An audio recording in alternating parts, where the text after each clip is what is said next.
Ya, analisa santuy kembali mengudara, dan video kali ini tidak akan ada edit apapun karena ini akan langsung gue upload sekitar mungkin hari Jumat akan ready, karena video ini adalah mengenai narasi gue sendiri ya. Oke, di narasi kali ini gue mau membahas tentang isu terbaru mengenai dua Piala Dunia, yaitu Piala Dunia Qatar tahun depan 2022 dan Piala Dunia kita U20 tahun 2023. Kita mulai pertama dulu tentang Piala Dunia 2022.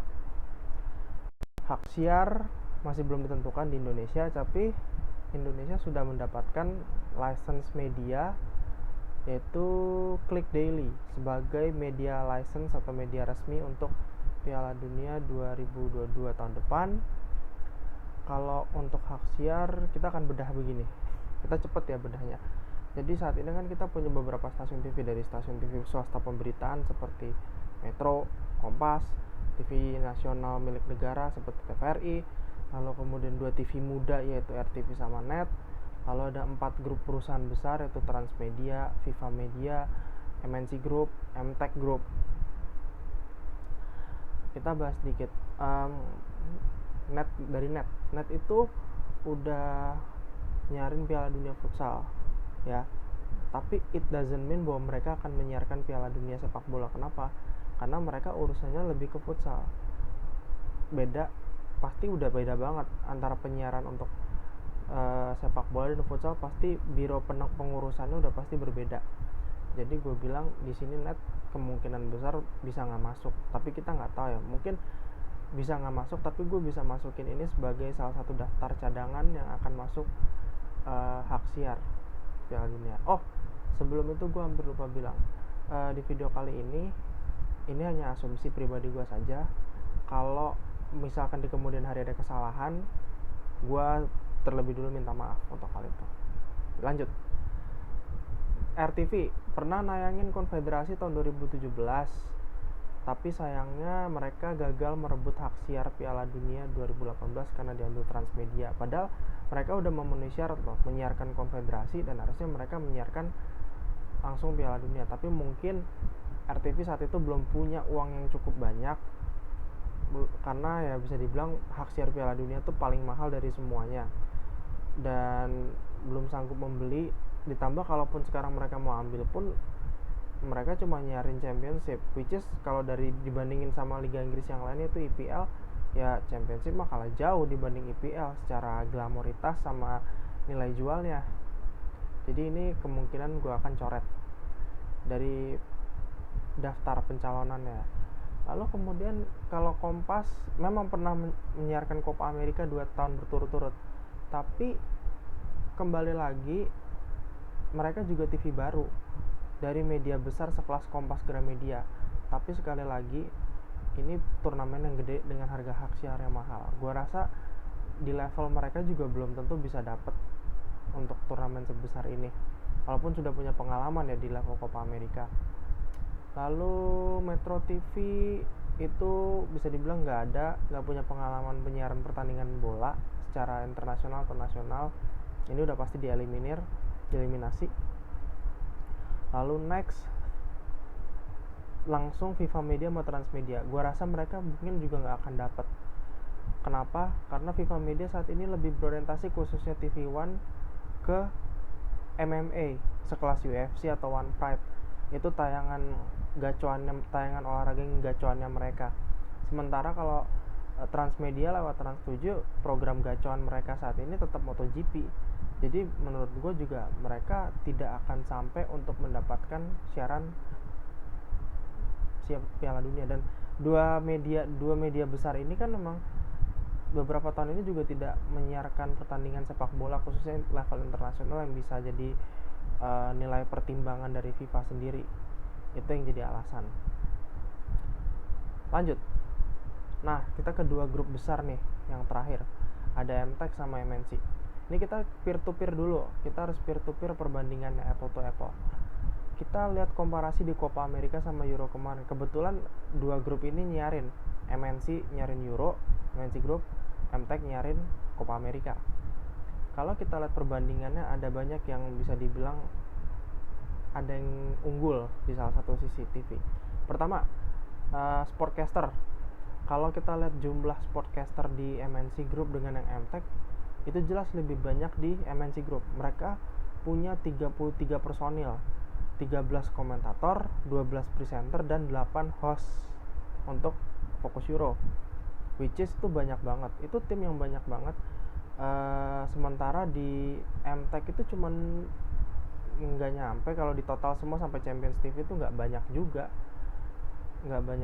karena kalau nggak salah nih presenternya tuh sekitar ada 5, komentatornya juga cuma ada 5 di masing-masing event. Jadi menurut gue juga agak susah untuk dapat sih peluangnya, karena sumber dayanya juga kurang, apalagi untuk 64 pertandingan. Jadi gue bilang di sini untuk teknis sportcaster boleh dibilang MNC Group, RCTI, GTV, MNC TV, dan iNews juga TV kabel mereka di sini akan mutlak lebih unggul.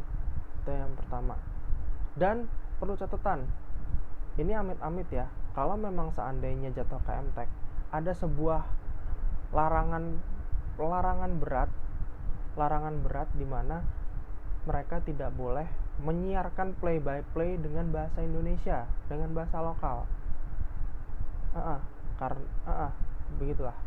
Tapi kok mungkin ada yang bertanya, kenapa MENA, Middle East, North Africa tuh kok bisa pakai bahasa Arab? Karena mereka sudah mendapat persetujuan khusus dari FIFA, dan bahasa Arab adalah salah satu bahasa terbesar yang dipakai di hampir di banyak negara juga selain bahasa Inggris.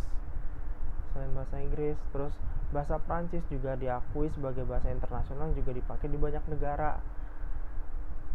Dan beberapa bahasa lokal internasional lainnya juga bisa dipakai karena mereka sudah mengantongi izin khusus, dan bahasanya juga diakui secara internasional. Bukan berarti bahasa Indonesia nggak diakui secara internasional, cuman pemakaian bahasa Indonesia kan rata-rata kalau nggak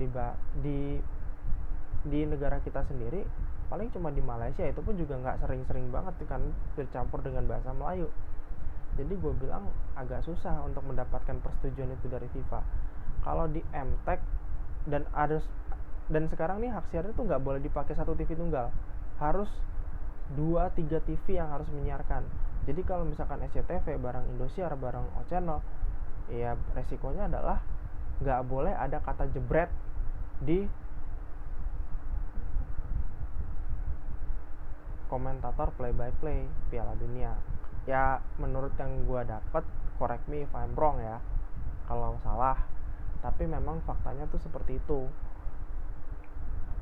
Sementara untuk level MNC, mereka memang udah terbiasa dengan play by play Inggris, dan mereka baru mengeluarkan play by play Indonesia kalau play by play Inggrisnya tidak tersambung, seperti itu paling.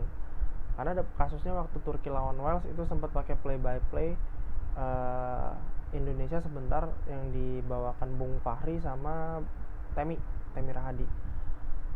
Lalu berikutnya soal kemitraan. Jadi sebenarnya MTech lewat video.com itu punya kemitraan dengan beIN Sports, tapi tidak sepenuhnya eksklusif.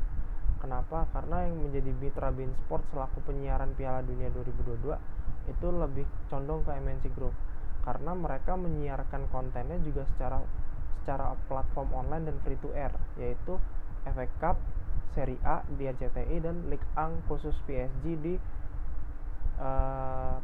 RCTI Plus. Bisa dibilang di situ lagi-lagi MNC sudah satu langkah lebih maju, dan mereka punya tim komentator banyak, tujuannya untuk konten-konten pertandingan itu. Jadi kalau gue bilang ya di sini kesempatan mereka untuk mengambil alih siaran Piala Dunia. Itu udah unggul lagi tuh dari sportcaster, kemitraan, dan juga mengenai sistem play by play. Lalu yang terakhir yang mau gue singgung adalah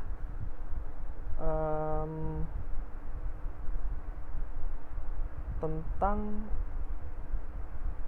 platform OTT-nya. Kalau dibandingin sama MTech cuma punya modal video.com sementara dan Champions TV. Sementara itu dari pihak MNC mereka punya Kvision, MNC Playbox, jadi mereka udah punya platform yang banyak untuk menyiarkan Piala Dunia. So di situ juga udah lebih unggul, dan kita juga berharap sih sebenarnya, kalau menurut gue pribadi, kalau disuruh memilih di antara dua grup besar ini, jelas gue akan milih MNC Group karena mereka lebih terpercaya, kualitasnya udah terpercaya dalam level nasional dan internasional. Ditambah lagi mereka juga punya tim sportcaster banyak. Tim sportcaster banyak itu pasti dipersiapkan bukan untuk satu event ini, bisa dibilang akan dipersiapkan untuk event yang panjang. Jadi gue udah punya keyakinan MNC Group bisa mengambil ini, dan semoga Piala Dunia seterusnya juga seperti itu, karena menurut gue dibanding semua stasiun TV lain, kayak stasiun TV lain juga nggak ada yang bisa nandingin untuk ngambil hak siarnya. Oke, itu untuk Piala Dunia 2022 ya. Tapi kita berharap ya mau siapapun yang mengambil hak siarnya, semoga mereka memberikan tayangan pertandingan yang berkualitas dengan analisa komentator yang berkualitas. Amin. Nah, ini Piala Dunia U20 2023. Ada sebuah isu yang tidak mengenakan yang terjadi di Piala Dunia kita 2 tahun lagi, yang harusnya tahun ini tapi dimundur karena pandemi, yaitu kita terlibat masalah dengan WADA, World Anti-Doping Association, di mana kita itu selama masa penangguhan tidak melakukan tes doping secara berkala. Itu pun sempat dikonfirmasi juga oleh Lembaga Anti-Doping Indonesia, tapi ya Lembaga Anti-Doping Indonesia sudah berkoordinasi dengan PSSI, apalagi juga dengan pihak MotoGP untuk Indonesia, karena kan kita mau ada event di sirkuit Mandalika. Sudah ada konsolidasi, sudah ada koordinasi bahwa mereka sudah membicarakan ini dengan WADA dan asosiasi terkait, termasuk FIFA untuk Piala Dunia, dan FIFA tetap masih mendukung Piala Dunia di Indonesia karena bagaimanapun juga ini sudah menjadi event yang terencana, sudah dipersiapkan. Mungkin ada resiko sanksi dan penangguhan atau pemindahan tuan rumah, tapi lembaga anti doping pasti percaya mereka sudah punya cara untuk menyelesaikan masalah ini. Dan menurut gua, kalau ditanya apakah Piala Dunia harus tetap digelar di U20, tetap digelar di Indonesia, harus, karena itu event besar pertama kita sebagai tuan rumah, karena ini baru U20. Kalau kita di U20 udah bagus, nanti FIFA ngeliatnya bagus, kita mungkin bisa dipertimbangkan untuk ikut dalam bidding di Piala Dunia di 2034, karena kita rasa kita belum siap kalau harus ikut di 2030, apalagi 2030 tuh event besar, 100 tahunnya Piala Dunia, 1 abad. Jadi banyak negara-negara yang udah mau coba ambil, seperti Arab Saudi salah satunya yang mau kerja sama Italia, terus Uruguay, Argentina, Spanyol, Portugal, bahkan Inggris juga mau terlibat. Jadi buat kita 2030 bukan lagi peluang opsi, tapi kita akan ambil 2034. Either kita mau coba ambil tunggal, atau kerjasama dengan Australia, atau kerjasama dengan negara ASEAN yang lain untuk mengadakan. Tapi we'll see ya. Sebagai negara yang punya sejarah Piala Dunia, negara Asia pertama, kita sih berharap Piala Dunia U20 terselenggara dengan baik, tidak ada lagi kasus-kasus mengenai masalah doping, dan semoga juga untuk 2 event ini kita bisa menikmati dengan baik, meskipun ini masih dalam situasi pandemi yang kita belum tahu pasti kapan berakhirnya. Oke, thanks for watching.